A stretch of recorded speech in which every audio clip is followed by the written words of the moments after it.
So this is going to be episode 1. Episode 1. Rolling. Currently episode 1 of 1. Yeah. Or we should call it episode 101, like they do TV with seasons. So this will be episode 101. When we do the second season, it'll be 201. Yeah. Yeah. And when we get to the 15th season, it gets hard, but... All right.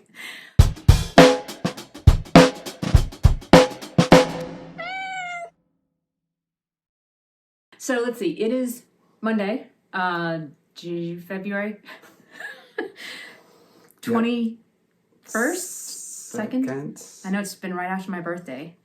We had a gig together on Friday. Right. With Cody Qualls. It was the first time I played with him, second or third or fourth time you played with him. Yeah, something on that. And we also played with Brian Stacks on that one. So it was, if you guys are Performance High people, you know Brian Stacks as the keyboard player of the Showcase Band, and you know Justin as, well, you know Justin. Right. Guitar player of the Showcase Band and a lot of stuff at Performance High.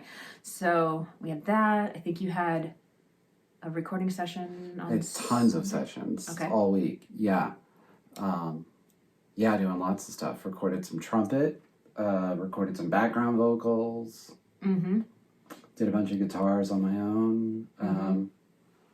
And I've been working on Psycho Killer and doing teacher training on Thursday nights and teaching lessons. So, my gosh, there's so much we could talk about. So what do you think was the big the big takeaway for you from this week? You know, I think the big takeaway happened literally 5 minutes ago when I finished recording Psycho Killer. Okay. Didn't expect that. Really? I want to know what you expected. Yeah.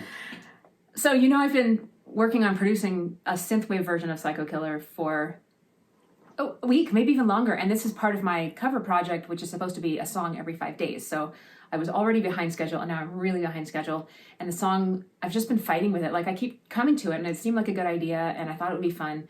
And then some songs you just fight with. Even though this one's written already. It's just like, I would play it, and I'd be like, ugh, it doesn't feel good. Yeah, you have to find it. So, okay, 2 big lessons out of this one. Number 1 is MIDI humanize. Oh my God. Yeah. So humanize your MIDI, guys. So I have this template where I just like looped out my MIDI drums start to finish, and no wonder they sounded like I was being attacked with shotguns, like it's all the same. So I took the project to Justin. I was like, help me rescue this, and he just did like a couple things, and like boom, it already sounded better. I was like, what? It's the same notes. They just aren't annoying anymore. Right. So yeah. So MIDI is computer language that tells virtual instruments, virtual drum kits in this case, and you type in little blobs on a grid, and it tells the virtual drums where to play, or virtual violins, or whatever you have. And humanize just goes in and kind of randomizes how hard each of those notes was hit, and shoves them on, whatever. Yeah.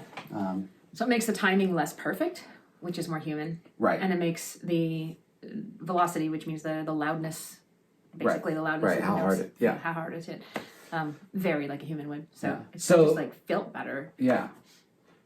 And so what was part 2 of that? Part 2 was the song I still felt like I was fighting with it. But I was like, I have to finish this thing. So I realized that it wasn't going to be good. I mean, maybe if I really dedicated some time to it, but I don't have that time. But I just felt like this thing is just not going to be one that I'm proud of. So let's freaking wrap it up. Don't treat it seriously. Have fun with it, and let it be silly and dumb. And then it actually kind of got good. Like, I leaned into the silly dumb aspect of it and had fun recording it. A couple takes was all I needed. Yeah, this is one more part of you becoming a real producer. Like, really? Not that you take every single thing, even the demos, you take them seriously, but very often when you're finishing something, you are done with that project, but you still have 25% of the work left to go. If you're a guy like me, you agonize about it all the time. You're thinking about it even when you're not working on it, and you get to where you got that last quarter to go, and you're like, God, I don't want to do this anymore. Yeah. But you got to do it. And so sometimes you just do what you said that struck me was realizing that like this is just gonna suck. So let's make it suck. Like, let's get past, like, through it as quickly as possible. Yeah. Basically. But it was a change of attitude where, like, I think it even came through in my vocal recording, where I was like, I'm not going to try to make this a thing. I'm just going to be, yeah, you know, like, whatever. It is what it is. Yeah, and that's what, you know, I mean, not that, you know, yeah, you don't do that on the, you know, certainly not every project, but sometimes you got to learn to like let it go. Yeah. Yeah. I've got a friend actually who often says he knows he's a producer and he knows he's done with this was in the old days when we were all on record labels, and he would say he knows when a record is finished when he gets the letter from the lawyer saying we are suing you to deliver this record, and then he's like, oh well, probably time to wrap it up. Go ahead. Oh my gosh. I felt like I could have nudged notes and added stuff and thought of new ideas forever. It's like a painting. Like, when is it done? Like, you could always put another little dab of paint somewhere and make it a little better. I've had, this is interesting because I had this conversation with several people I worked with this week where, you know, we were agonizing over a decision, maybe a line in a vocal, or a backup vocal or whatever, and you're like, man, it seems pretty good, but should we do it again? Should we, you know, do we need to get that even better? Like, is that good enough? And I was talking to them about kind of the philosophy of like, am I going to hear the difference tomorrow or in a week or in a month when I no longer, like, we're here right now and we're in the moment and it's under a microscope.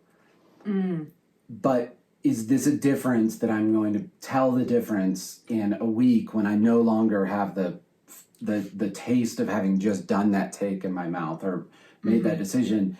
And because I know I've done lots of recordings and I listen back and I'm like, oh man, I was so embarrassed about how the whatever on that came out. And then I listen later and I'm like, man, it sounds fine. Like, it's great. You know what I mean? It's just like, so that's one of those skills you learn. It's like, is this important to fix? Am I going to know the difference later?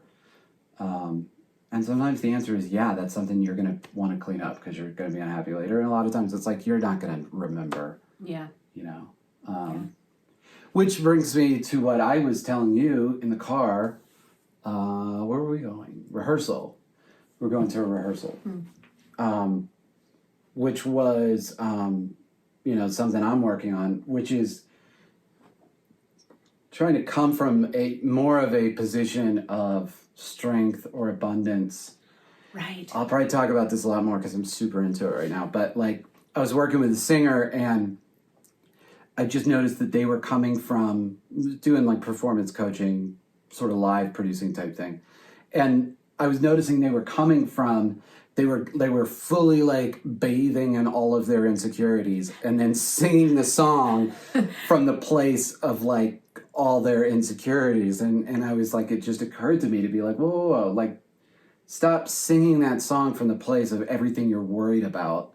Start singing that song from a place in yourself that you know is good, or that you know that you are good at, or if nothing else, that you've got a family that loves you, and if you mess up on this song, like, that's not the end of the world. Like, you know, just like flip it around, you know, try not to come from that place of like, well, I was talking about scarcity and abundance. Like, don't come from that place of like, oh man, if I fuck this up, like, it's all over. It's like, no, you're going to have tons of shots, you know? What were you hearing in the voice that was the result of coming from that place? It was just, well, it was a little literally wavery and like throat tension from just kind of being like, I'm so worried what people will think of my singing. And then also it was very robotic and very like, every line was exactly trying too hard to be correct. This is the first line. This is the second line. And it was coming from a place of like, you know, just being worried what people think, which we all are always going to worry what people think, and we're always going to, you know, we're musicians, so what other people think matters. at the end of the day. But, that was my lesson for this week. And I do it too, where, you think that, you're coming from a place where I'm working on describing it. I'm working on it. It's a theory. It's a theory that is developing. Yep. But my point is, it really struck me that how often I do it, I see other musicians do it. You're coming from a place of fear and worry and not a place of like strength. And it's so true. Okay, so remember the first rehearsal I had with that singer-songwriter I'm playing with? Right. And I got the sense that I wasn't in the pocket as a bass player. And I was baffled because my time is pretty good. Your time is exceptional. It's really good. I know my time is good. Yeah. I mean, may not be flashy, but I feel the pocket. And I practiced a bunch, and I was like, I recorded myself, and I was like, what am I doing wrong? And then I went back to the second rehearsal, and all I did was just calm myself and like listen harder. I was just more present, and I had more of a sense of like, yes, I belong here, not, oh, is this going to be the only bass gig I get? It was coming. The first rehearsal, I came from a sense of scarcity. And the second one, I came from a sense of like abundance and confidence, like this. Yes, I'm good enough, and this works. And then and she was thrilled. And that's exactly it. With coming from that thing of scarcity, of thinking like, oh, this is my one shot. If like this person doesn't think I'm good, then they're gonna like tell people that they like hired me to play bass, and then no one's gonna hire me because they heard I did bad at this rehearsal. Versus coming at it like, hey, even if I get fired, there's going to be other jobs. I'm going to get other shots at this. The abundance of work that you put into it, like, okay, bump in the road, but I really made sure you like sat down and like listened to the recording and lined stuff up, and like we're like, no, I'm really, I'm not crazy at least. It was just nerves in the moment. Yeah, which is a big thing. Nerves change your sense of time. Yeah, they change your sense of everything. So much. Yeah, totally. It's amazing. Yeah. I'm probably rushing horribly the first 3 songs of any set that I play. It's all. I have another little lesson learned or realization come to over the last couple days. So I had rehearsal with the teen band on Saturday. Mm-hmm. And I'm playing some drums in that band. Because none of the teens play drums.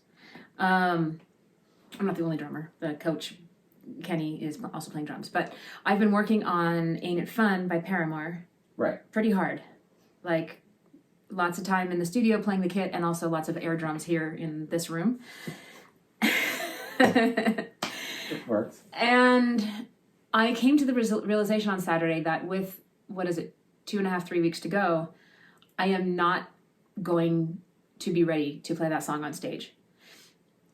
And I think the realization was that like now I'm getting better at recognizing from a distance, like from a time distance, whether I can pull something off or not. Right. There's you can pull anything off if you have long enough to practice and you really dedicate yourself enough. Sure. And I just realized with too many things going on, I'm not close enough. Like, yes, sure, I have 2.5 more weeks, but I know that I'm not close enough. Because I know how much performance degrades on stage on a new instrument. Right. Like, I could be barely ready with voice, and I could be fine, but I can't be barely ready on drums and pull it off. It's like we said at the Cody Qualls show. That's what we were all talking about right after the set, is it's like, it's different on stage. Yeah. We all prepared at home. We rehearsed twice. These are real deal musicians. It's the guys we work with all the time. Meeting people who really do show up prepared. And man, you get on stage in front of people and it's just like, this doesn't even seem like the same. My brain was working differently. It's like, it's not like I'm nervous to be on stage, but there's just a different energy. I mean, for one thing, I practice a lot sitting down. I should practice standing up more often. The view is just a little different. Everybody has that, yeah. And then I told you there's a little tiny dent on the side of the fretboard. That catches light. Yeah, and makes it look like there's a dot there. Right, and it's... Oh! Yeah. That's my excuse for being slightly off once or twice. Well, it's loud and you got to keep stuff moving. And, you know, rehearsal, it's like in between songs, you get to like chit chat and maybe play a little bit at the beginning of the song to remind yourself how it goes. Yeah, and at the gig, it's just like, it's going. It amazes me still. I mean, we played 2-hour sets roughly, and both of those sets felt like they were like 10 minutes long. It was just like you like look down and you're like, oh, we're almost at the end of this set. Like, it's a weird feeling. That's why anyone should make sure that you're rehearsing some stuff back to back to back, meaning not doing one song for 30 minutes, then switching over and doing another song for 30 minutes, and then switching over and practicing your third song, but going back to back, like song 1, song 2, song 3, because it really does use a different part of your brain. Or I'm not a scientist, I don't know that that's literally true. Like, Did you do an MRI and like compare? Yeah, I've done lots of, you know, I made my own out of toaster oven. No, it's a very different, it's a different part of your memory to jump from song to song. And I think you've commented on it, even with lyrics. There's a big difference between, I'm going to sit down and I'm going to practice this song for an hour and you're just in it and the lyrics are right there. But then when you need to do 10 songs in that hour, that's just a very different muscle group almost, you know? And we've seen it with people in showcases who are very used to practicing over and over again, and they got tons of time, and then they go to showcase and they got 3 songs right in a row, and it's like, you know? Which is very real. I mean, that's just one of those things you have to practice to, you know. I have another little topic I could talk about. That was graceful, wasn't it? I'm going to change the subject now. Yeah, no, that's how you know something's fascinating, is if someone... Well, we can't wait for just a long period of silence. Yeah, no dead air. No dead air on the podcast. I should get someone to edit this. So I had some lessons on Saturday. And remember, well, I don't know if you see the newsletter, but I sent out a couple of in search of vocalist listings in the last newsletter because we got 2 bands asking me for vocalists. And I mentioned one of the listings to one of my students on Saturday, and she said, yeah, I saw that, but I wasn't sure if I should contact them. Like, I don't know if it's the right thing for me or if I'm good enough or whatever. And I was like, well, first of all, you're good enough. It's, you know, I'm just telling you right now. But second, even if it's not the right fit for you or for them, it is a networking opportunity. Right. You know, maybe you go talk to these people on the phone and that's all, but, you know, you make a good impression and maybe something comes up in the future. Or maybe you go meet with them and sing with them and you decide that, you know, this doesn't fit into your life right now the way they want to do it. But maybe, you know, they're musicians. Right. So they know musicians. Right. So maybe the next time one of their friends says, hey, I'm starting a group, I'm looking for a lead singer, they might be like, oh yeah, we talked to this one girl a while back. I mean, I have dug back into, you know, old emails and like old conversations when I'm looking for someone for a project. Right. Sometimes I go back, I mean, just last week I went back. I hadn't met this one guitar player. Well, I met this one guitar player like probably 6 or 8 years ago at this point. Right. But she made a great impression and I remembered her. And this week someone was looking for a female lead electric guitar player. Right. There aren't many of those. Nope. So she came up. And I recommended her. No, it's a great point. I mean, that's how you network. And let's not talk about it now, but something we should talk about in the future is, you know, like, I hear people say the same thing of like, I don't know that I'm good enough. I'm not even going to try. I don't know if I'm good enough. And it's like, well, you're never going to know if you're good enough if you don't go and try. Yeah, she really came around to reaching out to them because she pointed out herself, well, maybe this isn't the one I want, but I can practice for the one I do want. Like, you shouldn't start auditioning when the audition you want is right there. Like, you should have a number of auditions under your belt or, you know, reaching out, networking or whatever.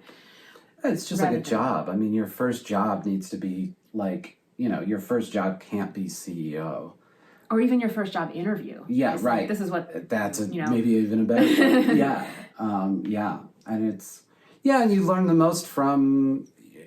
I say it to people all the time. I'll probably keep saying it. You learn the most from the things that don't go right. The things that go right That's awesome. And you pick up some lessons and you learn stuff from everything. But when you really learn is when something goes really bad. And then you go, oh, I get it. Don't do that. Yeah. Or you learn more confidence because you're like, yeah, okay, so that went terrible, but didn't kill me. I'm still going to go out again. I just have that extra layer of armor now that I know, I'm not going to let myself get stopped. There's just so many ways that, failures are great. Yeah, definitely. Yeah, which is, not your story, new professional bass player.